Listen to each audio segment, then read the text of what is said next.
driving to the office, you would think that, oh, it might be stuck in the corner now. It's green. So that's another good thing. Every little thing, you need to think about that and thank the Lord. How you can be holy, not just how you can be rich materially is what counts. It's what matters. How you can please God, and not how you can glorify yourself in praises of men is what matters. We need to protect and preserve our mind from unholy influences so that God can use us for His purposes.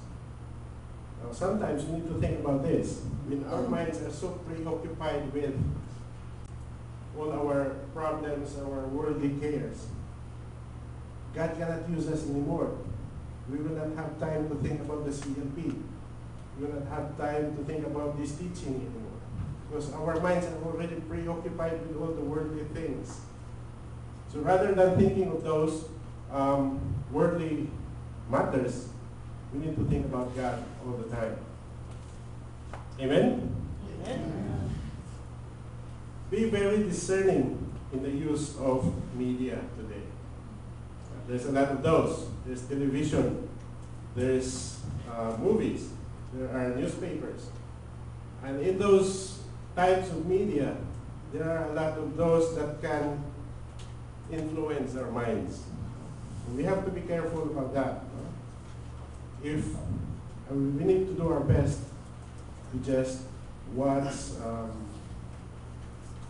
the appropriate shows on TV. Who has TFC here? The Filipino channel. Who watches My Bukas Pa? That's the kind. I watch My Bukas Pa, and it's a very good teleseries from.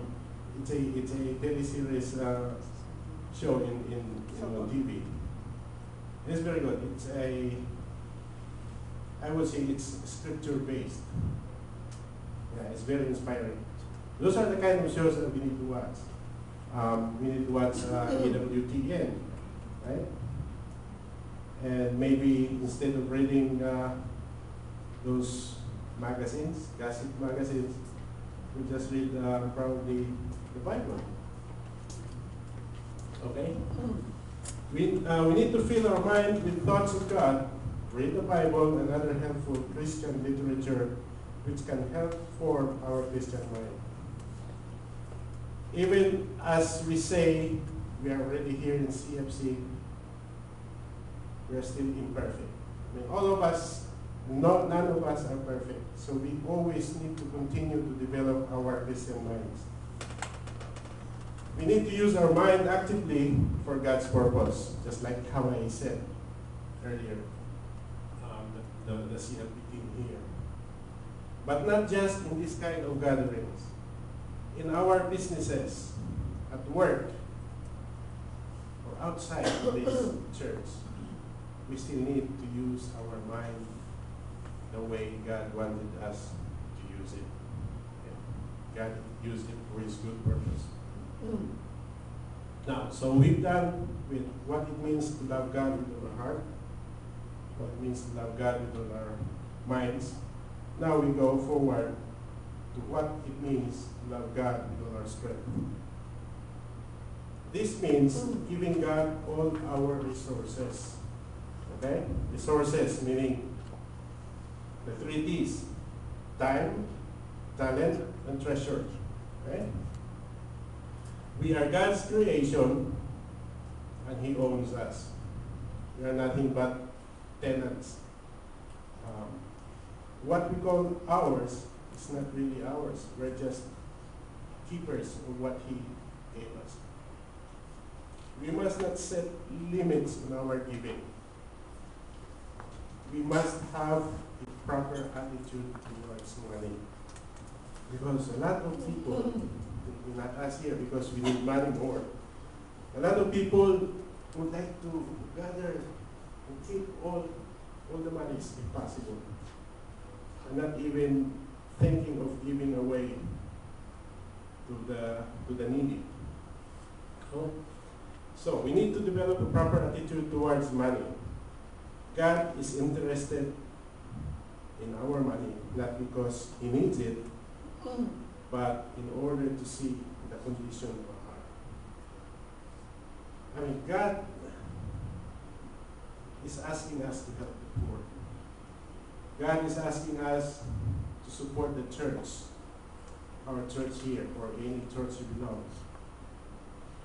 God requires us to give to the needy. And He does not want our money. He wants our money only for the purpose of seeing how we are in our attitude towards money. Okay? As I said here, God is interested in our money not because He needs it, but in order to see the condition of our heart, our willingness to give. In Matthew chapter 6, verse 21, it says, "For where your treasure is, there also will your heart be." So it's so true in our life. We are only stewards, not owners. We have a responsibility to manage and use well the resources given to us. We must act according to God's interest. So what are the concrete steps that we can make so we can have a good attitude toward money? Number one is tithing. Okay? Tithing is a biblical way of giving out of your income. Tithing means a tenth, 1/10 of what you earn. Okay? It says in Malachi chapter 3, verses 7 to 10, "Since the days of the fathers, you have turned aside from my statutes and not kept them. Return to me, and I will return to you, says the Lord of hosts. Yet you say, how must we return? There a man robbed God, yet you are robbing me. And you say, how do we rob you? In tithes and in offerings, you are indeed accursed, for you, the whole nation, rob me. Bring the whole tithe into the storehouse, that there may be food in my house. And try me in this, says the Lord of hosts. Shall I not open for you the floodgates of heaven, to pour down blessings upon you without measure? So God can never be outdone in generosity. He is asking us to give to the needy, to give to the poor, without measure. I mean, in the willingness of our hearts, He is asking us, because He promised us He will return it to us. I remember this preacher in the Philippines, Mike Vilarte. He always say, ang Panginoon ay magbabalik sa iyo siksik, liglig, at umaapaw pa. In English, the Lord will return to you compacted, overflowing. Yeah, compacted and overflowing. So the Lord God really cannot be outdone in His generosity.